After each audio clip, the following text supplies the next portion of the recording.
Hey knitting and yarn friends, crochet friends, fibre arts friends, whoever you are. Hi. If you're here watching, you're my pal. So, I felt like making a video today because my other half's gone back on the road this week, works in theatre, and he's on a tour at the moment, and I was feeling a bit sad, and I thought I'll distract myself by making a new video. I am quickly. I'm using the Women's Institute. Surprise, surprise. Soft and chunky in blue mix. I mentioned it in my first video, I think. As you can see, my project has gotten a little bigger. This is a glorious granny square blanket, which I put a link to in I think it was like episode 2. It might even be, yeah, it was probably my last episode I did. Yes, it was. Anyway, I thought I would distract myself by making a video on reasons why knitting and crochet is really great. Now, I am crocheting a lot more than I'm knitting at the moment, but anyway, these things can be applied across the board. I do have notes. So if you see me looking to the side, that's why. It's to remind myself. This is one of the few occasions I wrote myself notes, and I'm not just saying stuff off the top of my head.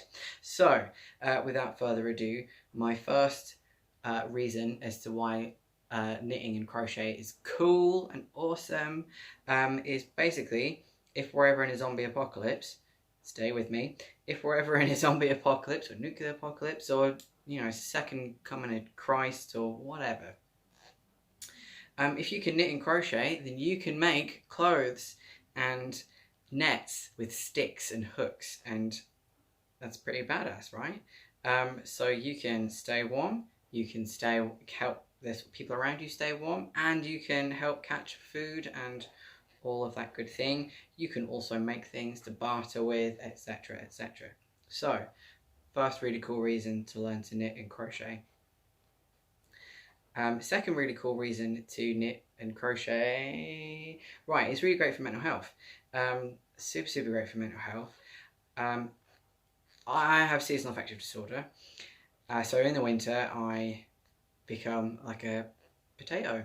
My brain doesn't work properly, I really struggle, and it's hard to stay productive. You know, you have bad days, like any, like, you know, depressive episode.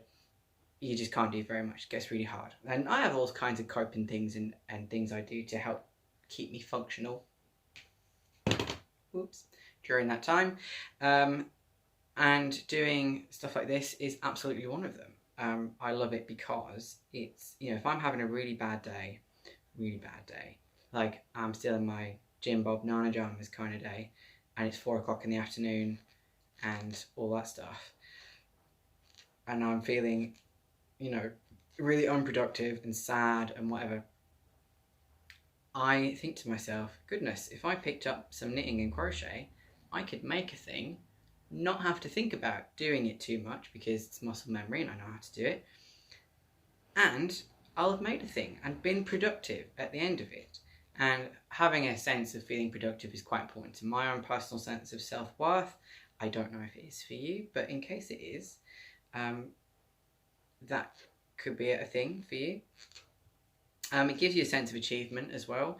You know, when you spent all that time learning how to make a thing, and you spent all that time making the thing, whatever that might be, whether it's, you know, blanket, hat, gloves, scarf, socks, jumper, vest, whatever.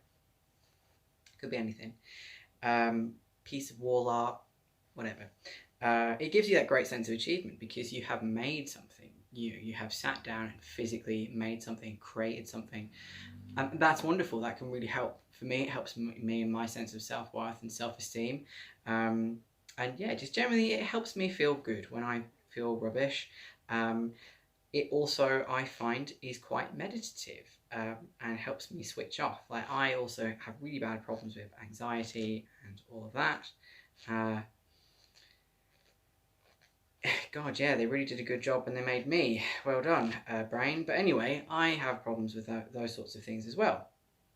And I find that if my brain is going 11 billion miles a minute, which it sometimes does, or if I have to plan something because I have executive dysfunction problems sometimes, and I need to take myself out of the situation a little bit, I sit and I pick up my crochet hook, or I pick up some knitting needles and I make something, because I switch off a little bit, and it's almost like it keeps my lizard brain occupied because I have to concentrate on what I'm doing, whilst the rest of my sensible bit of my brain, does what it needs to do. It sort of does background processing almost.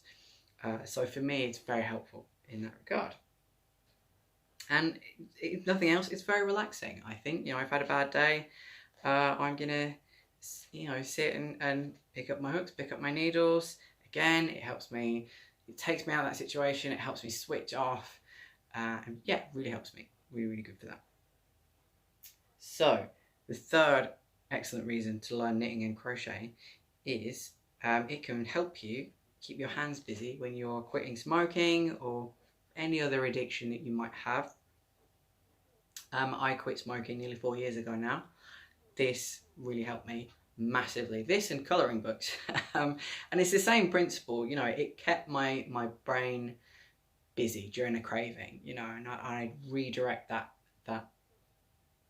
feeling of, God, I really want a cigarette, to or that sort of need to do something with my hands. I'd say, all right, if I was at work, I'd go and take a colouring book break instead of a cigarette break. And if I was at home, I'd say, okay, I don't feel like cleaning. I've already scrubbed my house from top to bottom 3 times this week.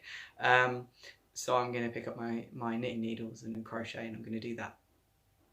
And that massively helped me, really helped me keep my mind focused. I mean, it's not the only thing I use. I have a whole bunch of tools and sort of mental tools that I use to help me quit smoking, which I could do a video on if anybody wants to hear how I did it and what worked for me. If anybody's even watching, yes, I would love to do a video on that actually. So I probably will, probably even for my next video. So the next reason I thought of is you get to make art and be creative. And I think for humans, that's a really important thing. It's, really, really important thing. And it exercises that part of your brain. For quite a long time, especially going back to the mental health thing, I was horribly depressed. I had really, really bad depression, constant depression for like 10 years. And that part of your brain it can switch off a little bit. And I felt quite zombified, and which was frustrating for me because I was very creative as a child. I always liked to do art and draw, and I wanted to go to art college. There's a really famous art college in Glasgow that I was determined to go to when I was younger. I never did because as it turns out, I'm crap at drawing.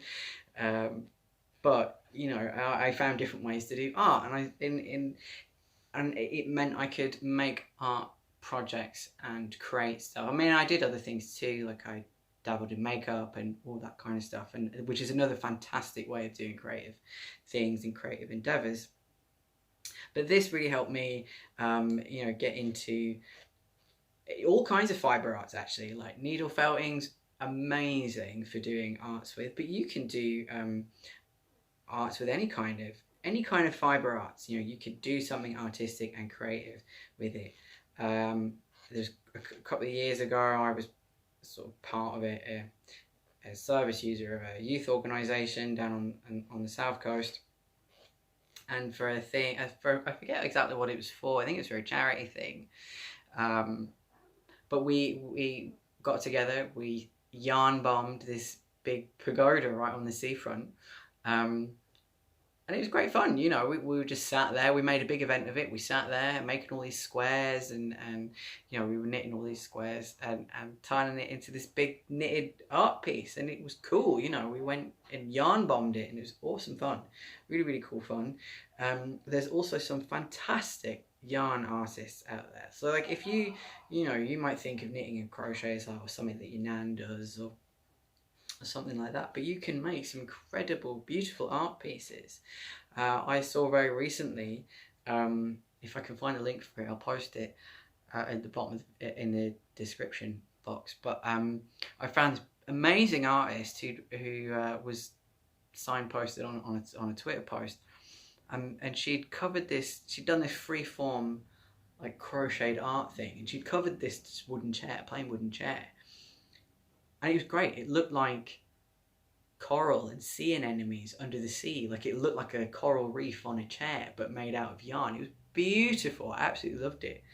So I thought that was fantastic. So I think it's a really good creative medium, and really the sky's the limit.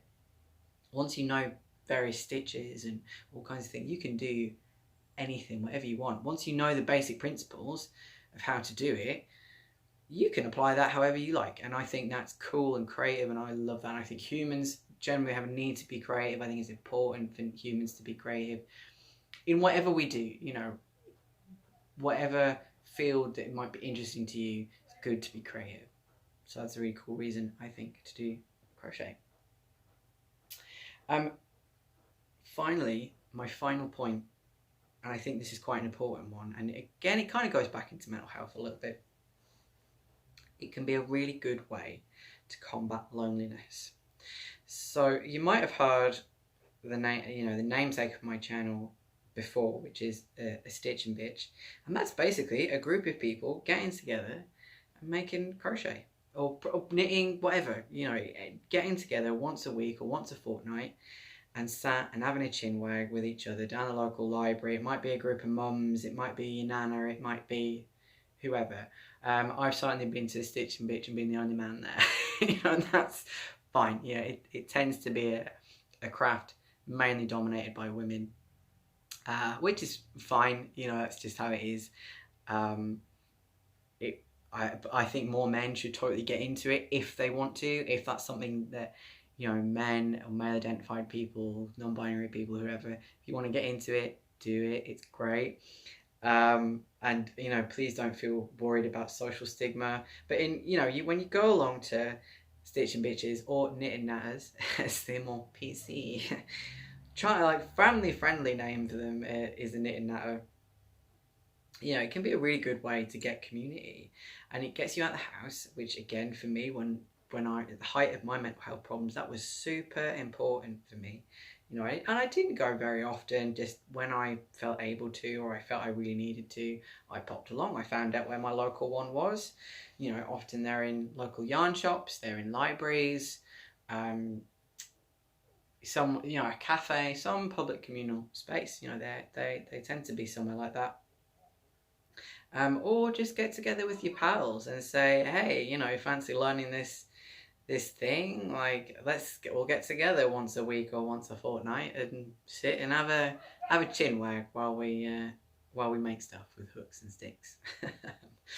You know, so yeah, so that's six reasons why knitting and learning to knit and crochet is really awesome. They're such a useful skill, can be really helpful, and just a wonderful thing to do for yourself.